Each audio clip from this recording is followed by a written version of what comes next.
Today on This Week Health. Talk to me a little bit about your data set. Tell me about the features that were selected. Tell me about the model build. What type of model is it? What the heck is it? And then what are the outcomes? So clinically, I want to know what the data looked like, what features were selected, and I want to know everything from start to finish.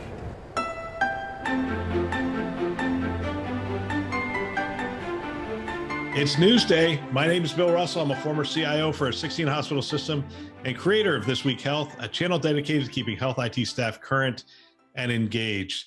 Special thanks to CrowdStrike, Proofpoint, Clearsense, Meditech, Cedars-Sinai Accelerator, TalkDesk, and Dr. First, who are our Newsday show sponsors for investing in our mission to develop the next generation of health leaders. All right, here we are, HIMSS 2022, and it's Newsday. I'm here with Charles Boicey with Clearsense, Chief Technology Officer, right? There you go. Fantastic.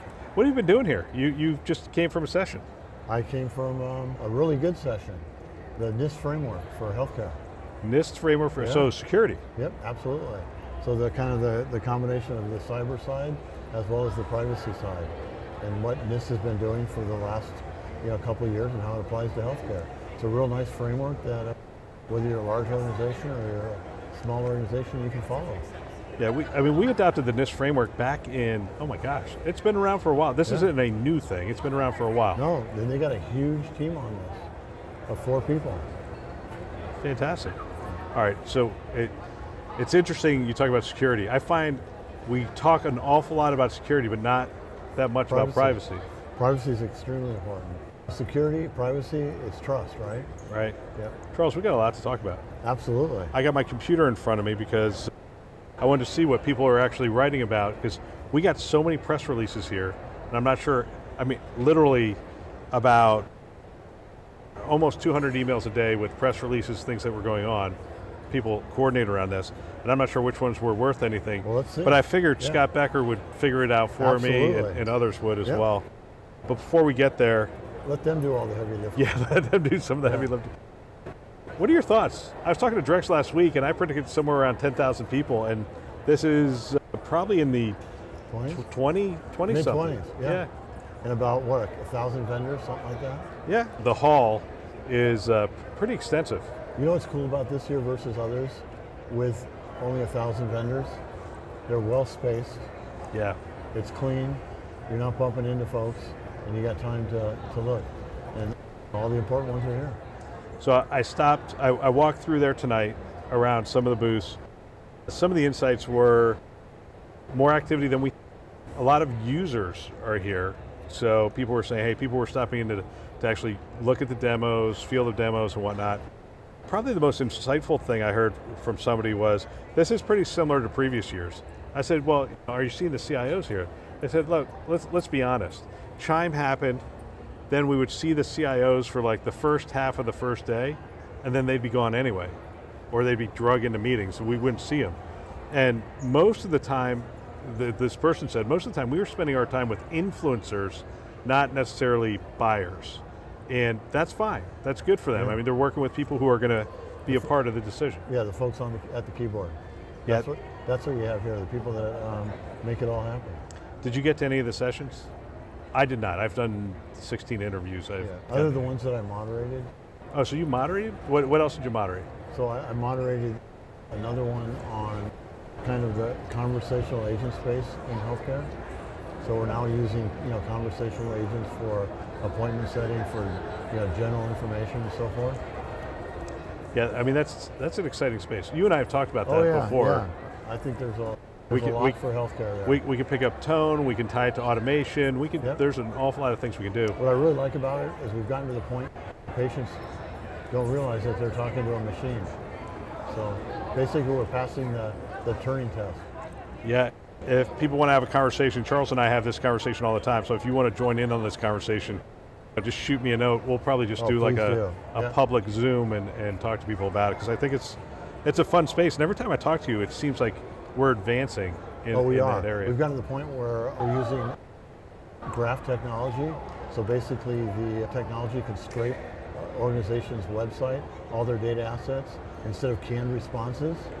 They're actual responses based on knowledge. So it's pretty cool where we're going with that. All right, let's hit some news stories.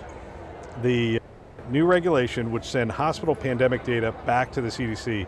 Despite its difficulties collecting hospital data throughout the pandemic, the CDC plans to add data collection back into its repertoire according to a proposed regulation reported by Bloomberg on March 14th. The regulation, which Bloomberg obtained from CMS draft, would require hospitals participating in Medicare and Medicaid, all hospitals, Yeah, pretty much.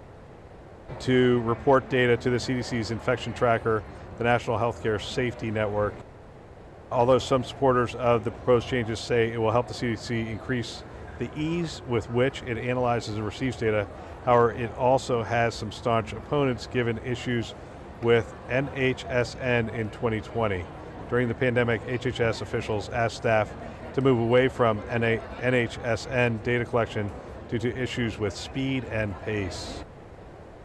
Yeah, we actually, I don't know if we talked about that, but we did report on that during the middle of the pandemic. They switched their entire They did. framework. That was not the best of times. No.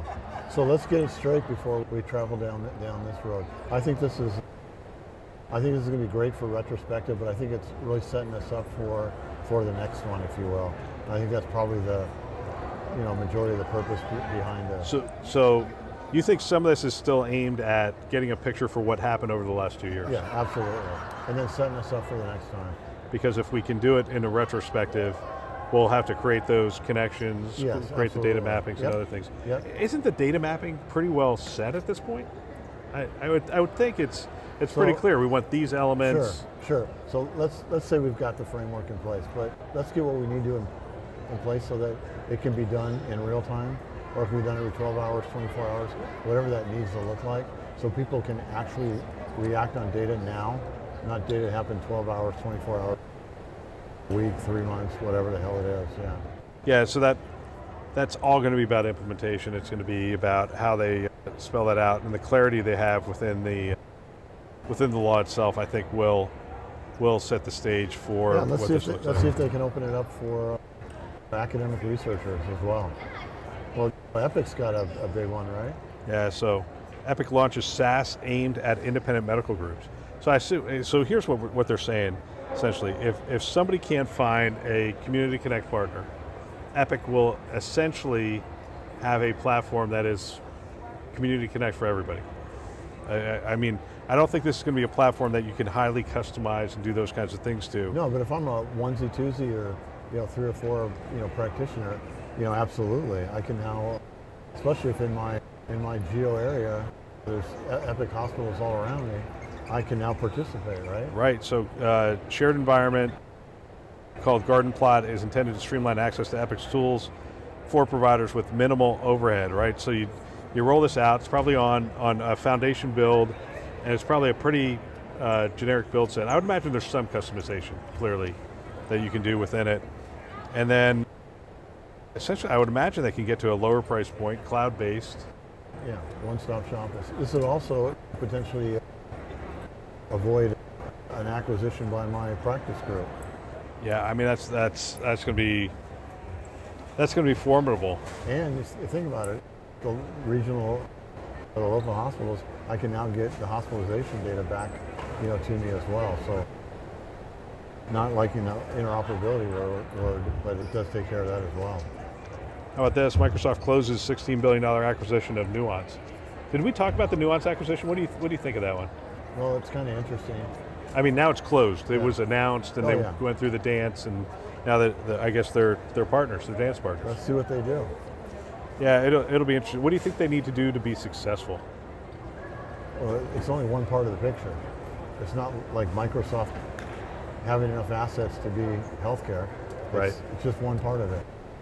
What's their intention? Yeah. I'll tell you, but I'm hearing a lot of success for Microsoft across the board.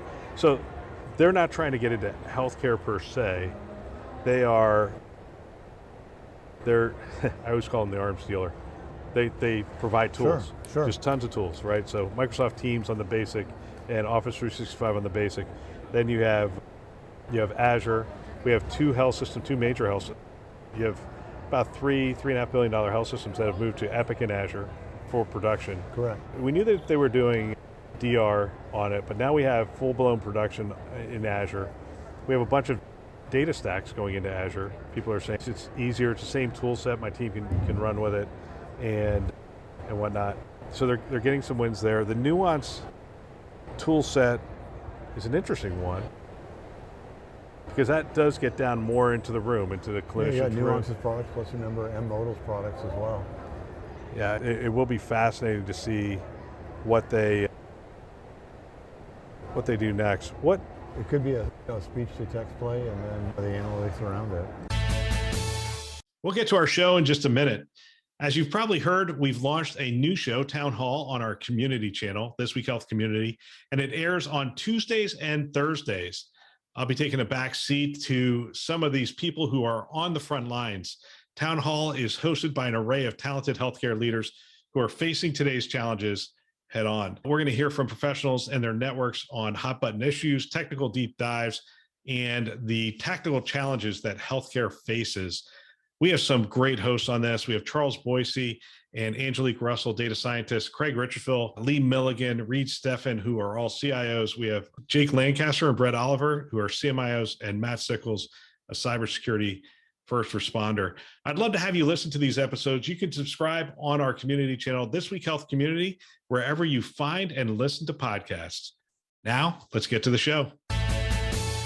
Talk about the AI players. I mean, we see AI in every booth. I know you're an AI skeptic in some regards here. So if I'm going booth to booth, what am I looking for when I'm talking to people about AI and saying, all right, is this really AI or is it just marketing? No, I think even more important, talk to me a little bit about your data set. Tell me about the features that were selected. Tell me about the model build. What type of model is it? Ensemble, is it neural network? What the heck is it? And then what are the outcomes?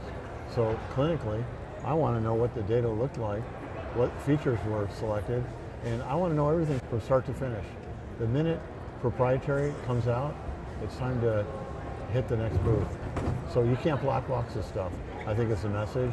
And what works great for a patient population in Orlando may not work as well in Newfoundland. It's going to have to be tuned for that population. And I think that's something that gets lost out there on the floor.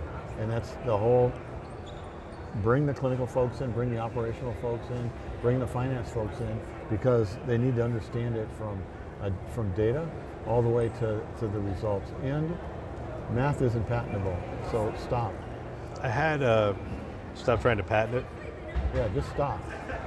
Had an interesting conversation with Michael Pfeffer with Stanford, came from UCLA, a CIO, and he made that point. He made that point about the value of their local data.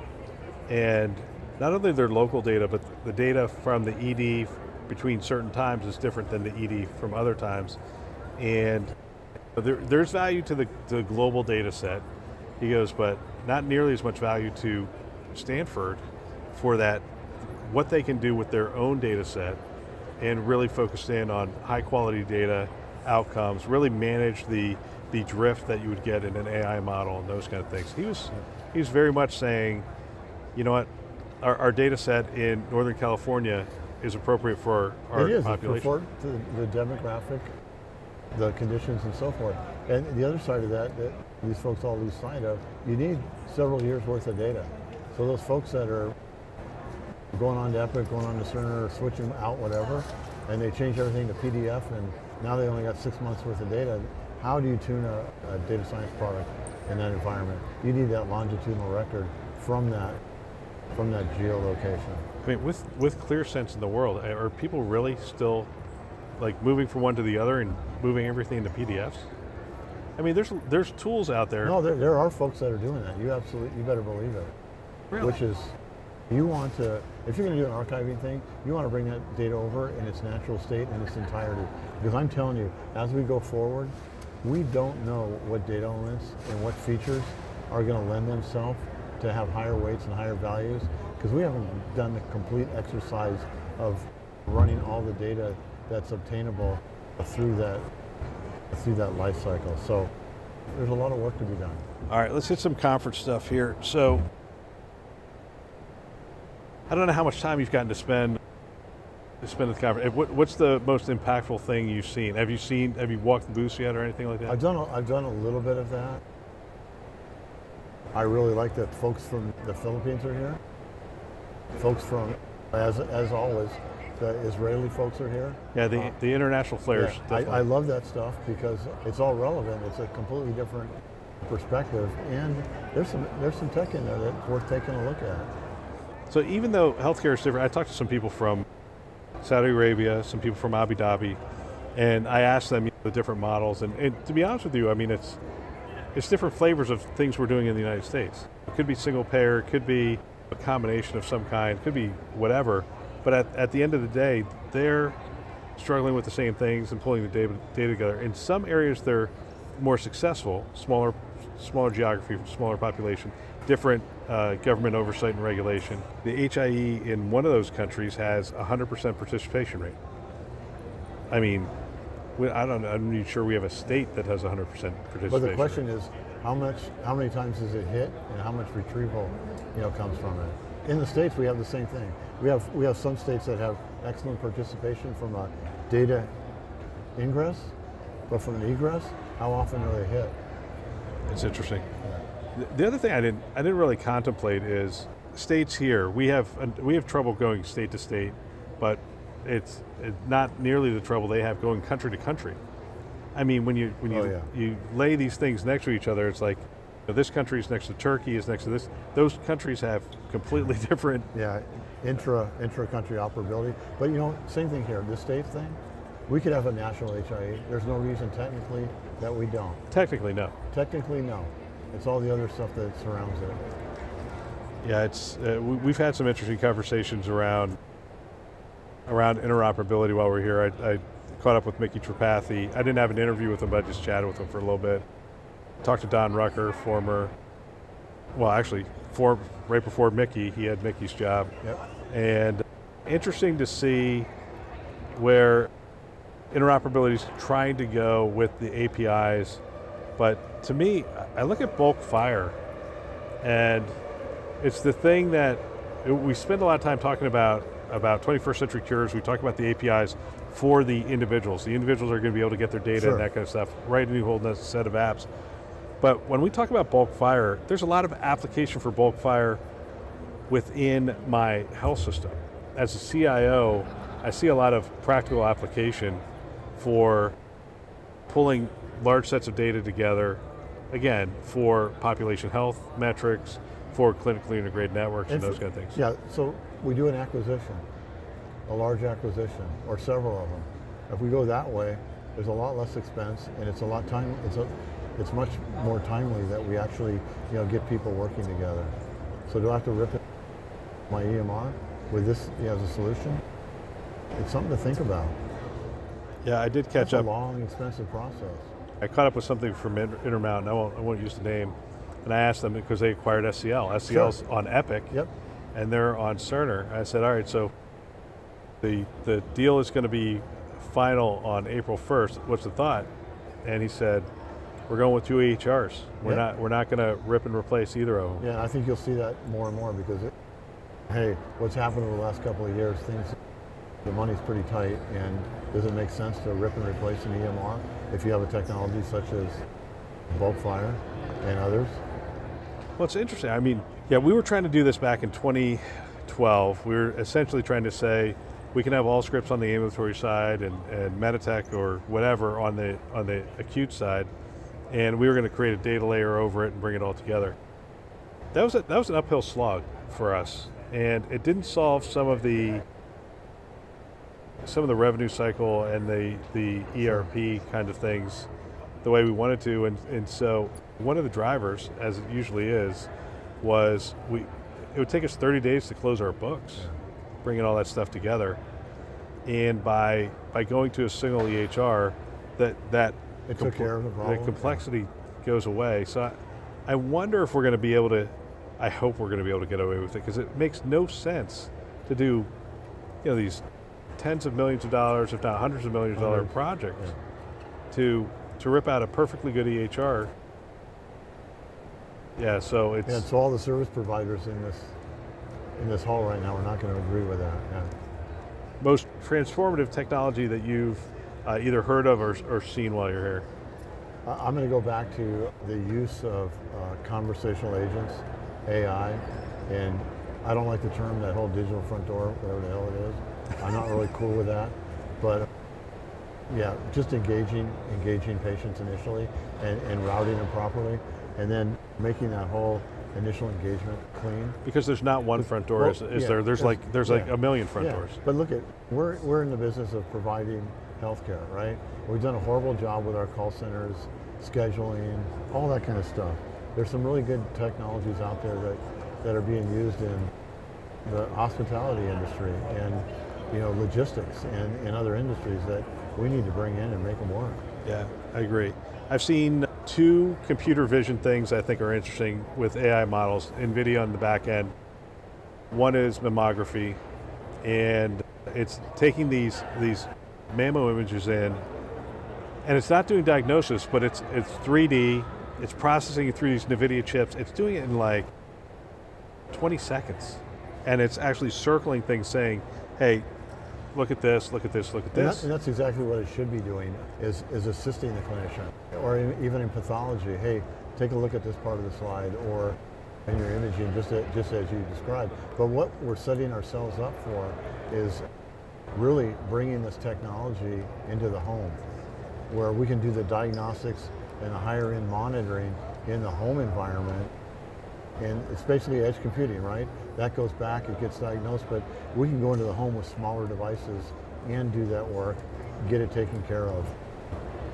And I think you're going to see more and more of that, where the acuity of the patients is going to get greater and greater in the home environment. Yeah, that's interesting, because the gentleman, the CEO I was interviewing on that, I always like to do this to entrepreneurs. I said, all right, so let's assume this company that you're doing over here, which is doing a great job and they've expanded, you sell it, whatever. They push you out and you got to start over. What would you start with? Yeah. And he said dermatology directly to the patient. Same technology, Sure. Dermatology. He said we could train those AI models to look for certain things and give information. It actually could be 2-way, information right back to the patient and information to the dermatologist saying, hey, you might want to make a phone call, Sure. Those kinds of things. Really. Assisting, always this, so we look at it as intelligent assist, not artificial intelligence. Clinically, those that prescribe don't necessarily want to be prescribed to, but if there's technology that will assist in that process, absolutely, absolutely. Hey, take a look at this, this, and this. Have you considered this, this, and this? Over the last hour or so, this, and this has occurred. You might want to look into something. But this whole thing where you're going to do the diagnoses and this panacea thing, not so much. We appreciate the help, but we don't want, and it's not a job security thing. And really, honestly, when you talk about tech, here's the real deal. Human beings can make mistakes, right? Yeah. And be forgiven. The machine gets to make a mistake once. Yeah, it doesn't get to make a mistake. Out the freaking window. This is why we don't have autonomous driving yet. There you go. Oh, yeah. One death is too many for autonomous driving for a computer, but how many people are going to die today? Autonomous driving for adoption has to happen at once. You can't have another human being in a car with autonomous driving because they all work off of you. Have you binge watched Upload yet? No, I on haven't. Amazon. Upload is essentially uploading your consciousness. That's to convergence. Yeah. Yeah. Yep. And so, but essentially, in a world of complete autonomous driving, the guy dies by a car accident, and every time he tries to tell somebody that it was an accident, they just laugh at him. It's like there are no accidents. No, they're not. And Bill, just to kind of take that a little bit further, there's a group in Stanford that is doing the following, which is extremely interesting. They are taking, and in up here, we have petabytes of information stored. Petabytes. Okay. Absolute petabytes. How many? So you have more petabytes than I do. I mean, what's your storage? Yeah. But think about that. So what they are doing, what this group is doing, is transferring binary ones and zeros to DNA protein sequences and then storing them. Storing them where? Storing them like you would normally see on a SSD drive or on a spinning disk. Oh, wow. And getting down to the, from a level of storage, 100 to 1,000 times the capacity.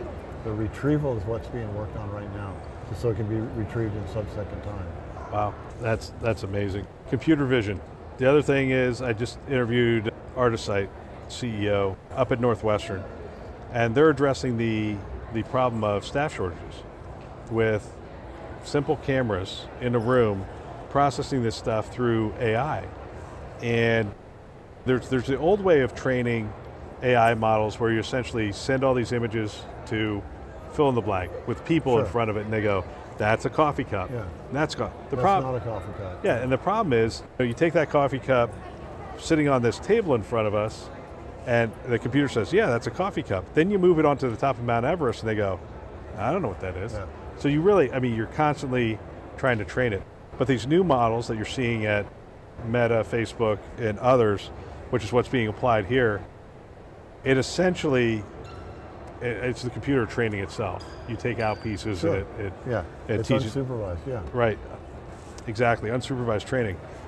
And so this simple camera being processed, again, through this NVIDIA stack and technology, is looking at this thing and it now knows the patient room. It's looking at that patient room going, okay, I know the patient room, what do you want to know? And you could tell it, all right, look for hand washing. Okay, look to see if the bed's undone. Hey, look to see if the patient needs to be moved. Or even potential falls. Potential falls. How much actual interaction between the clinical staff and the patient. The thing I liked about it, and your typhoid and areas, as you because you and I have talked about platforms and the power of platforms. The thing I liked about it is he's putting it in the hands of these people and they're going, hey, I've got another problem. Inventory of equipment and stuff. Can we put a camera here that looks at the inventory, and when the inventory gets low, it'll kick off an automated process? Yeah. And he's like, yeah, absolutely. Hey, can we put this on our inventory, on our loading dock and whatever? Can we put this in our parking? And it's like, yeah, because it's a platform that all it does is it learns the environment.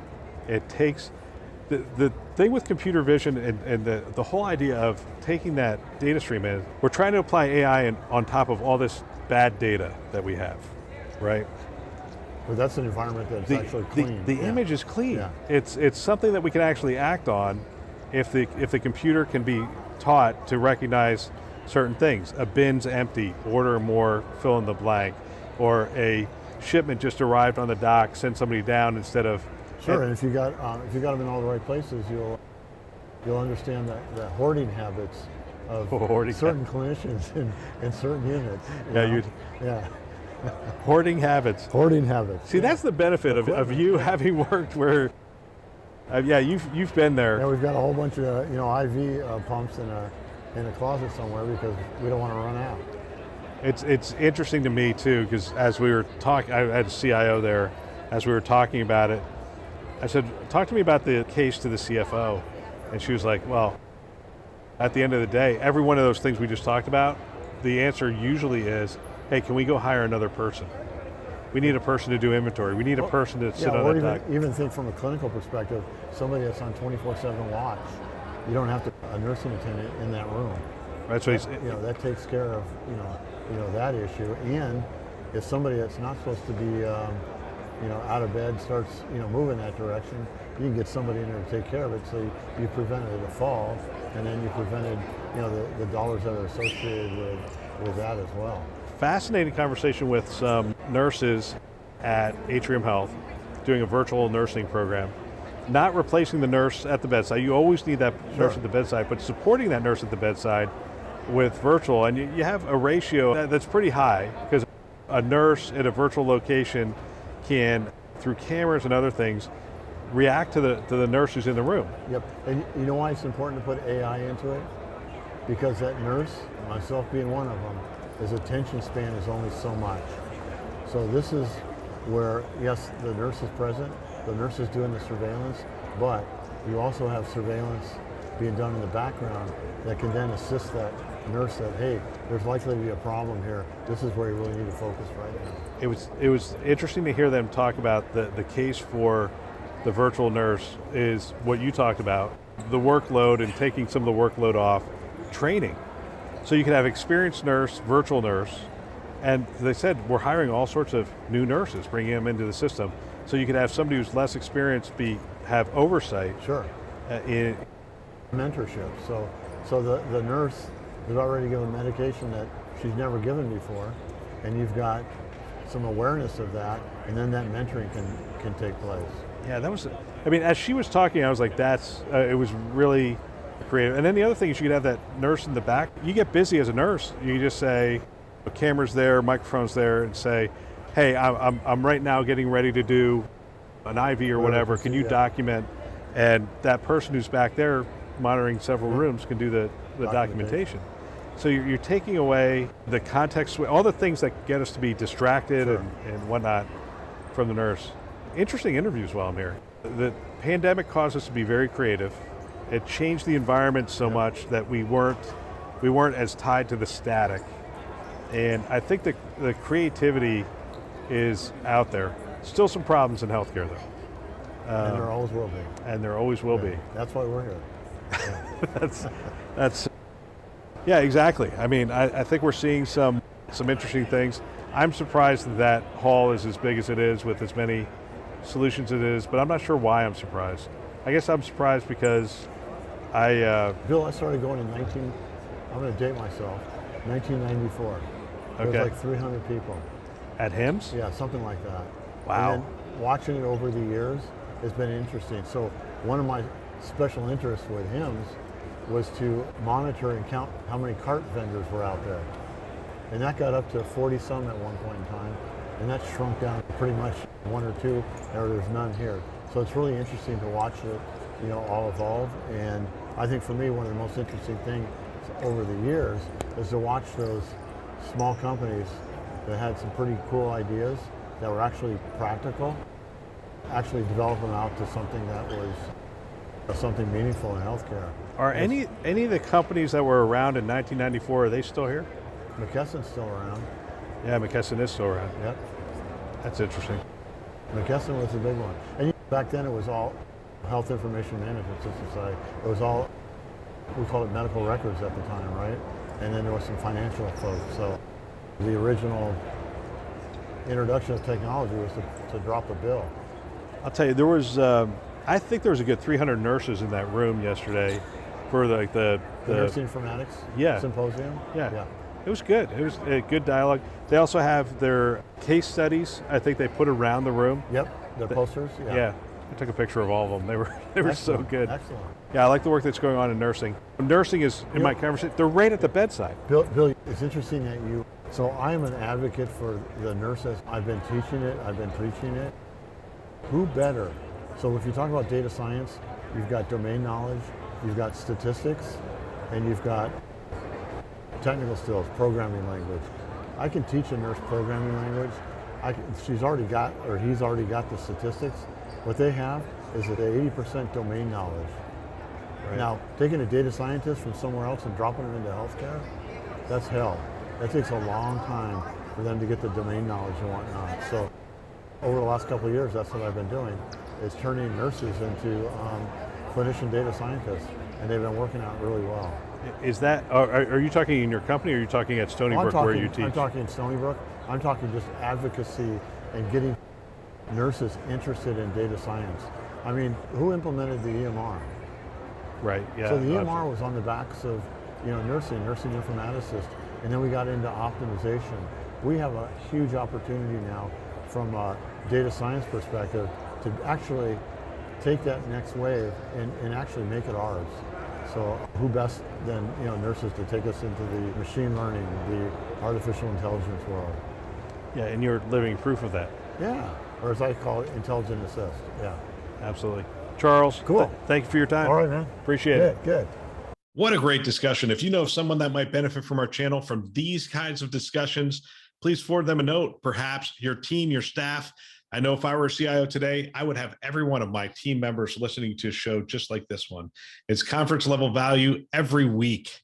They can subscribe on our website, thisweekhealth.com. They can also subscribe wherever they listen to podcasts, Apple, Google, Overcast. You get the picture. We are everywhere. Go ahead, subscribe today. We want to thank our Newsday sponsors who are investing in our mission to develop the next generation of health leaders. Those are CrowdStrike, Proofpoint, Clearsense, Meditech, Cedars-Sinai Accelerator, TalkDesk, and Dr. First. Thanks for listening. That's all for now.